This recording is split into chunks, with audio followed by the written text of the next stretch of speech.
really wish I knew that the whole broke college student that's stressed out and eating ramen noodles was not a joke. There is truth in that. Being serious, I ain't even trying. A bitch just curious, huh? I'm chillin', don't trippin', I'm chillin'.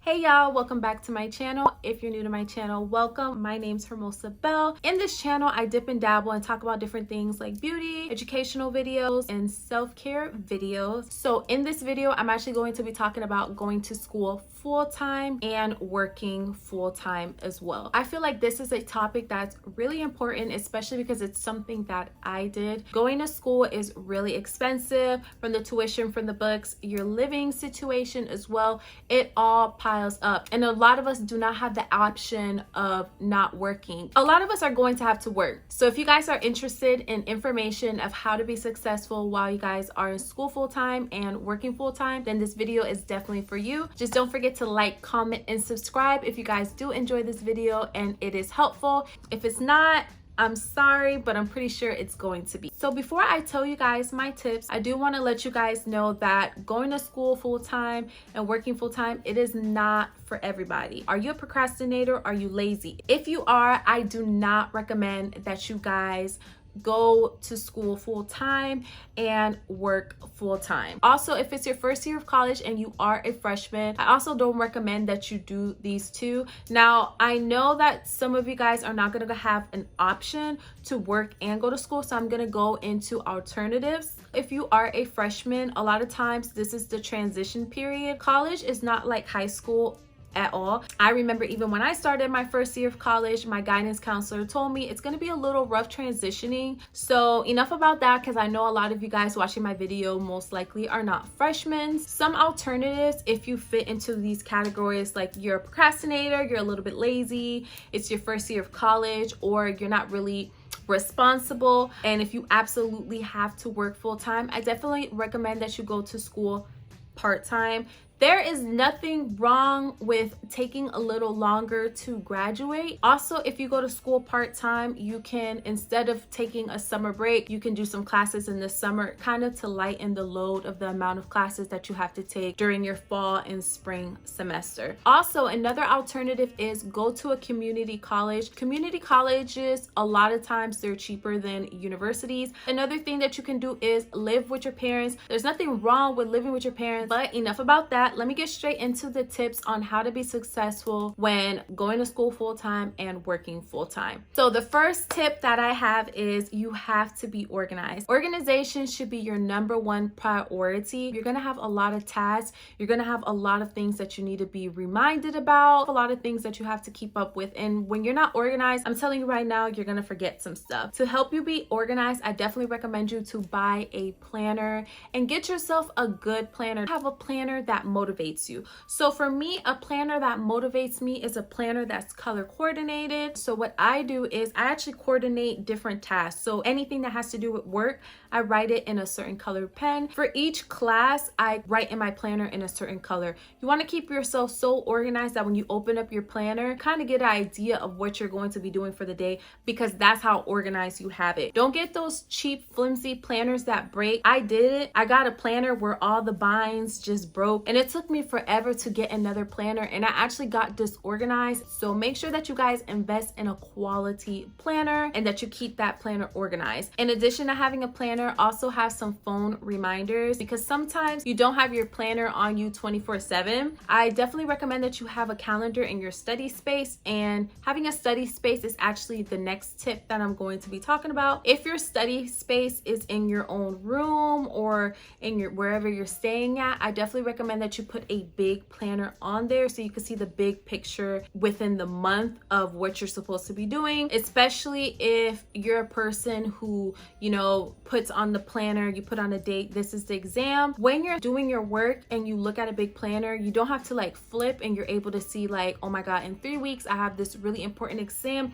let me start dedicating my study time 3 weeks in advance for it. Now into my next tip is have a dedicated study area. This is actually something I incorporated while I was in high school because I noticed that when I study at one place every time, that becomes your zone of studying. And for some reason, when you have your own zone of studying, you're less likely to get off task. So basically have a dedicated study workspace. You want your workspace to be organized and you want it to be clean. The more organized and the more clean it is, it mentally prepares you and mentally actually helps you to study. When things are disorganized, we tend to think disorganized. And when you're studying, you want to be in your best headspace when you're doing schoolwork, especially when you're only limited to so much time for school because you work full time. Your designated study space does not have to be in your bedroom or where you live. It can be in the school library. So when I started college, I used to go to the library to study. I had a dorm, okay? I had a dorm that I shared with a roommate. I had my whole side of the dorm. I had a desk where I could study, but that really wasn't working with me, especially with having a roommate and the noise, and my bed was right here. My snacks were right here. I was so easily distracted. So I made the library my dedicated study space. So I would go to the top floor in the library and I used to sit in the same place every time I studied. For some reason, it was always empty. I will have symphonies playing. Oh my God, I actually used to listen to symphonies a lot. Y'all don't judge me. I haven't listened to symphonies in so long, actually. I'll say probably like 2 years. So it's not something I do while I study now, but I used to listen to symphonies and go ham and get into studying. And that was my designated workplace. So you just want your designated workplace to be a place that you always study at, always do all your schoolwork, and it's organized and it's clean. And you will see that this will help you stay productive. The next tip that I have is know your habits. So like I stated earlier when I was talking about the whole being lazy and being a procrastinator, you need to know what type of person you are, what type of study person you are, and what are your habits. Are you a morning person or are you a night person? You want to use your habits and how you are to your advantage while juggling the two. So if you are a morning person, which I am, or a night person, I definitely recommend that the time that you are, the time that you work best,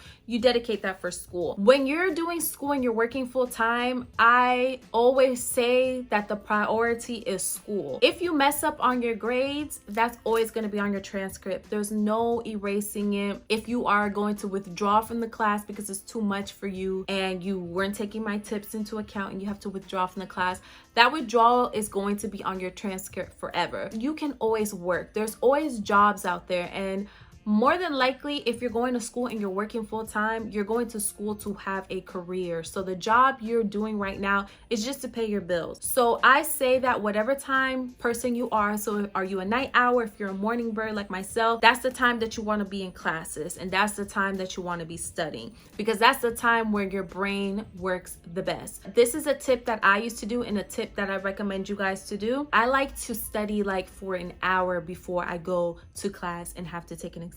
So yes, I was a morning person, but I wouldn't put my class at 7 something in the morning, 8 something in the morning. I would put my class at like 8:45 to 9 to give me that time to wake up in the morning and have time to study before having an exam, instead of just waking up and going to exam. And that's me using one of my habits to my advantage. And also, if you are going to be juggling school and work full time together, you better know what type of studier you are. Please find this out. This is not something that you want to find out while doing the both. That is why I recommend, if it's your freshman year of college, to not do both, because you're still finding out yourself and you're finding out how to tackle college. You want to know how you study so you can go quickly and study effectively. You want to get the most bang for your time while you're doing this, because you're going to have to go to work eventually, and while you're working, more than likely you're not going to be able to be studying. Another thing that I did, I used to always give myself a little bit of self-care. Even if your self-care is 30 minutes, you have 24 hours in a day. You can allow some time for self-care. You cannot allow your life to just be school and work, because you're probably going to burn yourself out. One thing I want to say before I forget is constantly remind yourself what the goal is. What is the end goal? Don't let yourself be a robot and you're just working and going to school. Remind yourself why you're doing this, and trust me, that will help with avoiding burnout. But when it comes to self-care, self-care is super important. You're probably gonna have a few breakdowns. You're probably gonna use that school therapist. There's nothing wrong with that, but you want to take some self-care. Make sure to eat healthy and to drink water. Don't forget, do not be studying with cotton mouth. I've been there sitting there studying with cotton mouth and my lips all chapped and I didn't drink no water. Trust me, I did all of that. Take care of your body so your body can take care of you. Now, also tying in with self-care, get some sleep. So I'm not gonna sit here and tell you get 8 hours of sleep every night, because more than likely you guys are not gonna be able to. If it gets so bad and everything gets so hectic, then write in your planner what time you're gonna sleep. Write in your planner each hour of your day. If it gets to a point that you have so much stuff to do that you can't even get 2-3 hours of sleep, then definitely the next semester I would consider doing part-time. Now, another thing that I incorporated into my life when I was juggling the both was communication with your managers and your professors. So believe it or not, there are professors and there are managers out there that are willing to work with you. So you want to let them know. Don't wait till the last minute when you have an exam and you can't go into work and you have to tell your manager, hey, I go to school full time, and they didn't even know that you were even in school. You want to keep this line of communication open with them. Let them know that, hey, you know, I work full time, I go to school full time. My managers were so understanding that when exams was coming, I used to put in PTO. And that's another thing you guys should definitely do. Put in your PTO before. Put in your PTO. If you need time to study for those exams, put in your PTO way in advance. Do not wait in the last minute, because you're gonna need those days. And also think about this. You don't wanna find that out when you need them. Let them know beforehand and you can kind of get an idea. If you get the idea that they're one of those people that kind of strict, rather know that ahead of time, so you know, like when you're organizing your days and everything, that this is a class that you have to prioritize and study for, and you cannot, you know, have any leeway with it because the professor doesn't play or your manager doesn't give a fuck. You rather know that before the fact, because that gives you time to look for another job that you could work full-time that's willing to work with college students. So another thing that I did was I would actually try to put my classes not throughout the week. So this was actually really helpful, because if you try to put your classes within like 3 days or 4 days, it gives you at least 3 days free where you could dedicate that to studying, or basically dedicate that to working. The days that I have classes, those are the days that I'm studying. You might not necessarily be studying for the same class that day. You might be studying after your classes for the classes you had the day prior, but that at least gives you some days sort of dedicated for you to work. Another thing when it comes to your classes, utilize online classes. I love online classes just for the simple fact that you control your time. However, if you're gonna take online classes, make sure that you're one of those people who doesn't procrastinate, because it's super easy to procrastinate while taking an online class. But like I said, if you're a procrastinator, you shouldn't be trying to juggle the two. If you can do online classes and keep yourself on pace and not leave anything till when it's due, then I definitely recommend doing online classes, because online classes gives you that flexibility. And the online classes that I'm talking about, I forgot the name for it. I think it's asynchronous. And then the synchronous online classes are basically like those online classes where your teacher's teaching a class, so you kind of have to log in on the computer at one time.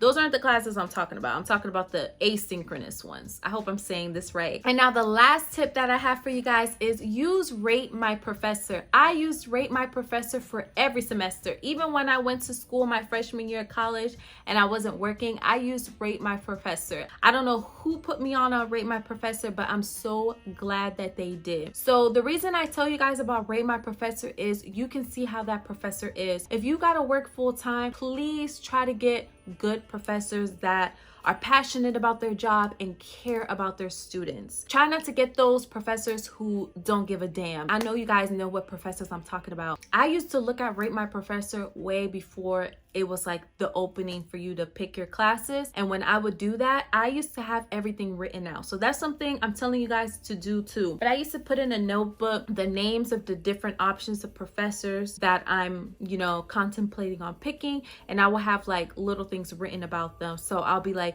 only gives 4 exams. I'll put like, are they homework heavy? I would try to obviously get the professors that were not homework heavy, because, you know, you want as much time as you can to study or to work. So I would write all of that down. And as soon as that minute hit for for you to be able to, you know, pick your classes, I'll be on there. I'll stay up all night to pick my classes to make sure I get these professors. And getting these type of professors made school so easy for me. Use Rate My Professor so you know what type of teachers you're getting. Half of the time, these good teachers, these are the teachers that will work with you when you're working full time. And these are the classes that don't have so much busy work. Try to avoid the professors where everybody comments that they give so much work that doesn't really help and it's pretty much busy work. You want to avoid those classes. But yeah, those are pretty much all the tips that I have. If there's anything that I need to add, I'll either pin it as a comment or it'll be listed down below in my description. But so far, everything I told you is everything that I incorporated into my life and what I did as an undergraduate. So if you incorporate all of these tips that I told you, you will be successful and you will graduate. And out of all the things I said, please, your mental health is super important. A lot of these universities and these colleges, they have therapists there for you. But yeah, I hope you guys enjoyed this video and I do hope that it's helpful. And if you guys have any questions, feel free to drop them down below, any comments. And if you guys have any of your own tips as well, drop them down below so everyone else can see too. But yeah, once again, don't forget to like, comment, and subscribe, and I'll see you guys in my next video. Say my name, no one is around you.